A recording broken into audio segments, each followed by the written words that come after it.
La liberté des gens d'agir dans l'endroit. On était toujours premiers dans les musiques, on était toujours premiers dans les systèmes lumineux, on était toujours premiers dans les systèmes de son. Les employés, les clients par eux-mêmes qui pouvaient être excentriques ou pas. J'aime d'avoir ça parce que à l'époque, c'était ça. Tout était nouveau dans le temps du Limelight. La musique était nouvelle, la manière de danser, c'était nouveau, la manière de mixer des disques ensemble, personne, ça s'était jamais vu. Avant le Limelight, quand j'ai commencé à travailler, c'était le commencement de mettre deux disques en même temps ensemble. Et puis ça créait une espèce d'atmosphère.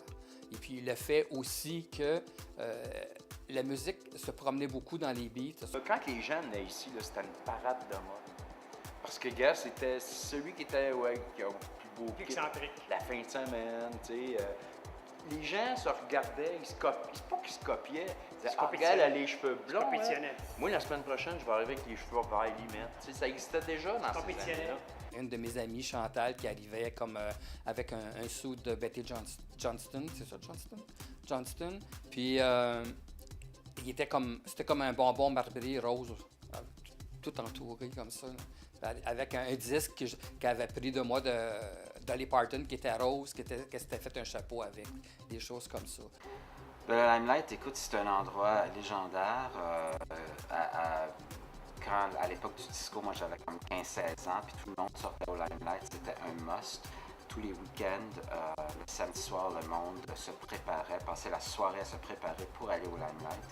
Et c'était genre, si tu n'allais pas au Limelight, ce week-end-là, il y avait toujours quelque chose qui se passait de spécial dans la discothèque. Ce qui m'a marqué le plus, ça a été les ballons en blanc.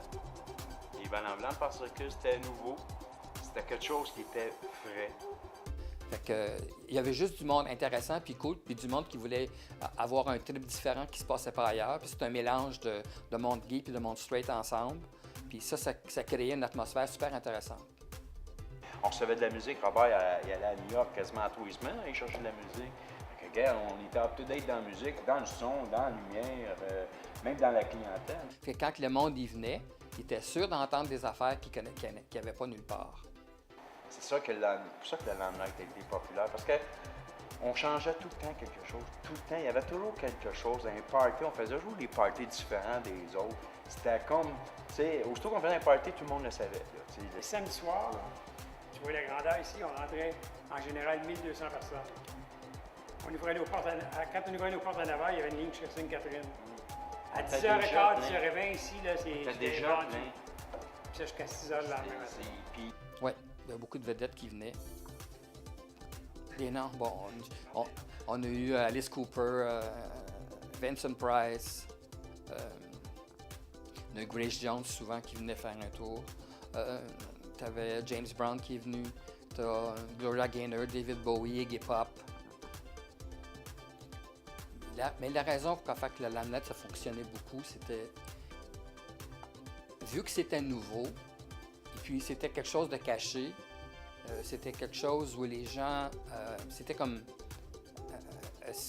comment je dis ça en français? C'était quelque chose que, c'était vraiment underground quand ça a commencé. Comme, vous vous souvenez peut-être d'un disque de Bohannon, Let's Start the Dance. J'ai été 1 an à faire jouer ça avant que personne puisse le faire jouer. J'ai fait la même chose avec Spring Rain de Baby Silvetti. Puis 1 an de temps à faire jouer ces choses-là sans que personne les entende ailleurs, d'autres qu'au Limelight. OK.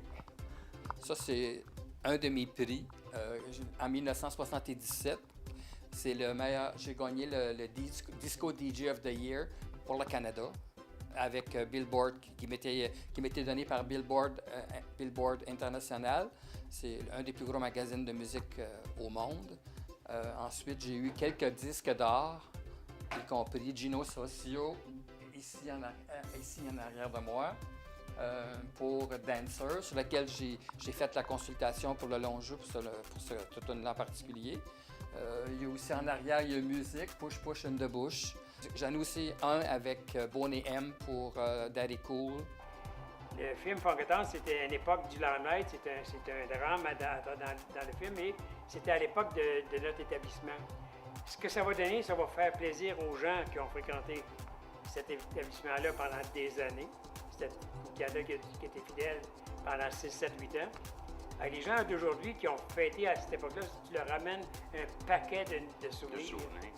Parce que ça fait le film, ça nous amène un paquet de souvenirs à tout le monde. Et j'ai pensé que ce serait quelque chose de bien cool puis bien fun à explorer. Déjà, on avait un budget de 7,4 millions, mais parce que c'est un film d'époque, je pense que notre budget n'était pas assez gros pour faire le film. On s'en est quand même très bien tiré, mais ça a été très difficile. Il y en a qui sont se reconnaître aussi dans le film, là, dans les habillements, puis les gens, comment ils s'habillaient à l'époque, les coiffures, les limousines qui arrivaient à la porte. C'est passé maintenant, mais le film va ramener des souvenirs. Ça a été bien fun à faire, mais un tournage très, très difficile. C'était la place à se faire voir et non pas la place à se faire avoir. On s'amusait beaucoup avec les gens.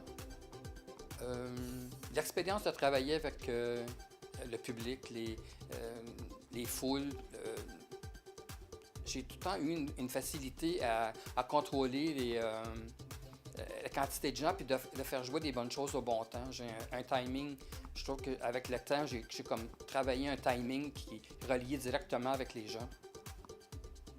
C'était tellement nouveau, le Limelight dans les années 70, que c'est presque à tous les soirs, il se passait quelque chose de spécial. C'était les émotions, c'est ça. Le Limelight, c'est fait avec des émotions.